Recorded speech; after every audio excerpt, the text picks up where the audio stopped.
Hey everyone, welcome to Logan's Mosh Pit. Glad to have you here. Do me a favor and please subscribe if you haven't already. Today we're going to do another episode of the Setlist Snubs series. In this series, we're going to discuss a handful of songs from different bands that don't get played live very much. However, I'm going to give you some reasons why I feel like those underrated songs actually deserve to get played live more often than they do. If there's someone specific you guys want me to talk about in a future episode of this series, please leave a comment down below. I'll check your feedback. Today we're going to talk about a few deep cuts from blink-182. Blink-182, at least to me, seems like a band that evolved into a modern-day Sex Pistols. Almost like a continuation of the legendary punk band. They took the reins and finished what the Sex Pistols started. That's something about them which has resonated with me since day one. Before we slither into their discography, searching near and far for hidden gems, I want to rehash potential reasons or explanations, if you will, why all bands, not just Blink-182, invite specific songs on tour and don't extend the same courtesy to others. I uncover these reasons every time to educate new viewers, but if you've seen a Setlist Snubs episode before, as I'm sure most of you have, just skip ahead a few minutes. The first reason is casual fans practically worship a group's biggest tunes. In Blink-182's case, some examples would be I Miss You, What's My Age Again, All the Small Things, etc. Casual fans have no problem at all clinging tightly to a small slice of songs.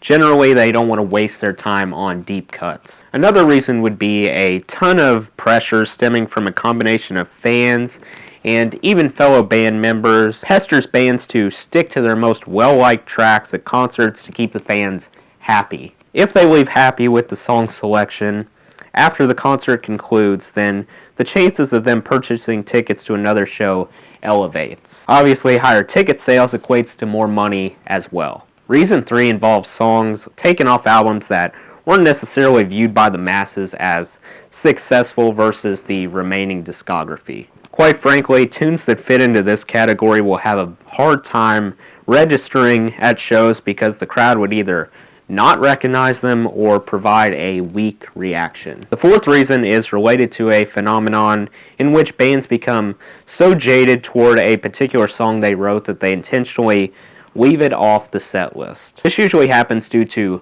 enormous repetition. The population of casual fans compared to hardcore fans covers reason number 5. Casual fans dwarf hardcore fans. As a result, their voices are considered much more influential by bands. Typically, casual fans are given the task of determining which songs will be permitted live. The final reason goes back to tracks that are hindered by widespread technical assistance they benefit from in the studio. Stages unfortunately aren't equipped with such a vast array of technology, so the end results nearly always turn out rocky. Now that we've covered some reasons, let's turn our attention to some really interesting statistics found on Setlist.fm. I'll put a link to Setlist.fm in the description for you. If you would rather get to Setlist.fm the old-fashioned way, though, simply go to Google, type in basically any band or solo artist you can think of, plus the words tour statistics, and tap on the first result you see. Then you will enter a realm overflowing with data regarding songs, albums, and tours. Everything you ever wanted to know. Setlist.fm does it all. According to Setlist.fm, Blink-182 kicked off touring in 1993.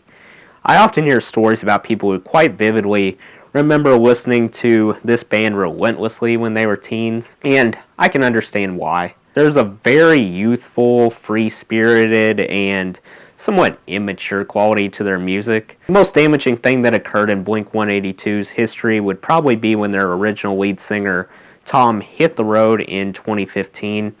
I wasn't too happy about that. I really liked his voice. I'm not too crazy about their new lead singer, so when I'm in the mood for Blink-182, I don't venture past the Neighborhoods album.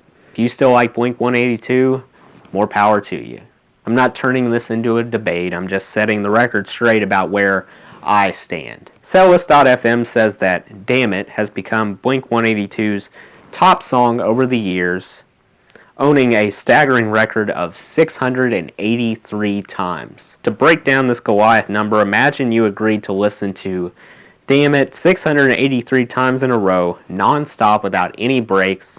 How long would it take? 113,378 seconds, or 1.3 days. Bidding adios to those stats, let's move on to my list of 5 hidden gems from Blink-182. Each off a different album. I ranked them in descending order. I put a link to all 5 songs in the description if you want to listen to them. Please comment some other underrated Blink-182 songs in the comments. That would be awesome. Starting off with Obvious, part of Blink-182's self-titled album, it has been welcomed on stage approximately 116 times, 17% as often as the top song. Obviously, one of the highlights from the album. Obvious features a raunchy sort of riff. In typical Blink-182 fashion, there's not really any structure to the song. It jumps all over the place, but that's okay. The verses were hurried along, almost panicked in nature.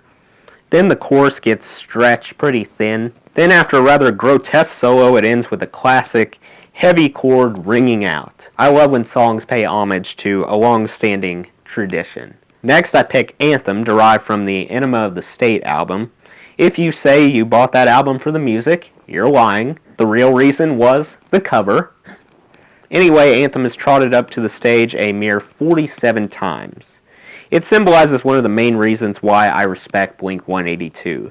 They're the ideal band for aspiring guitar players to practice easy riffs. Most of their tabs are unbelievably simple, but more importantly, they still sound absolutely awesome. Blink-182 and Green Day would be the top 2 groups I recommend to guitar newbies.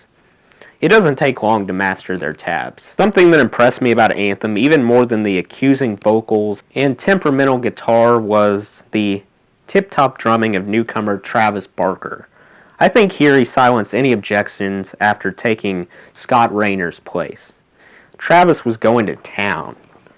I'm sure if I tried to copy him, my arms would be sore for a week. Anthem contains some of that Blink-182 wit, like, forgive our neighbor Bob, I think he humped the dog. I appreciate bands who don't try to be dead serious all the time. Sometimes listeners need a break from emotionally weighted tunes.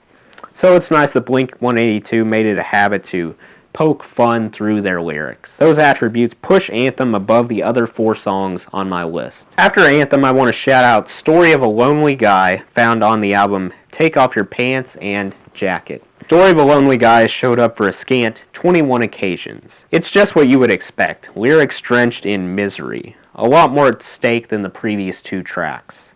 It sounds like a mess. Basically, it describes a depressed, alcoholic loner who wants to ask a girl out but fears rejection because in his mind she's way out of his league. I'm not good enough for her. What do I have to offer? All of us have probably been in this situation before. If I've learned anything in life, it's that your mind is your own worst enemy. It feeds you all these nerve-wracking what-if questions, raises your anxiety, makes you fear the worst outcome possible. However, when you actually face your fears, you find out, hey, that wasn't so bad. 9 out of 10 times reality ends up less troublesome than you anticipated.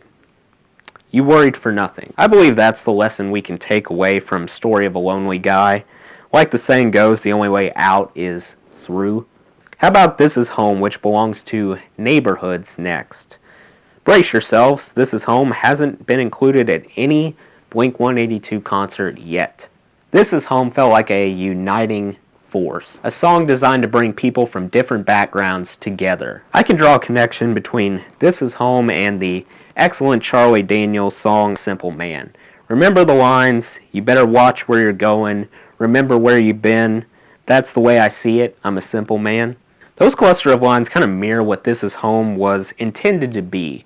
It represents a more methodical, weathered Blink-182. That's fair since they took an 8-year break between albums. I was particularly pleased with the heavenly synthesizer/keyboard parts sandwiched between the chorus and the upcoming verse. Helps move you to a healthy state of mind while you listen.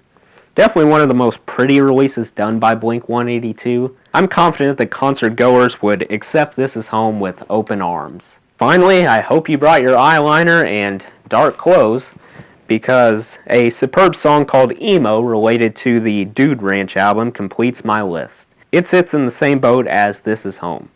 0 times. Zip, zilch, nada. Yet another quick listen, but it still leaves a memorable imprint in my opinion.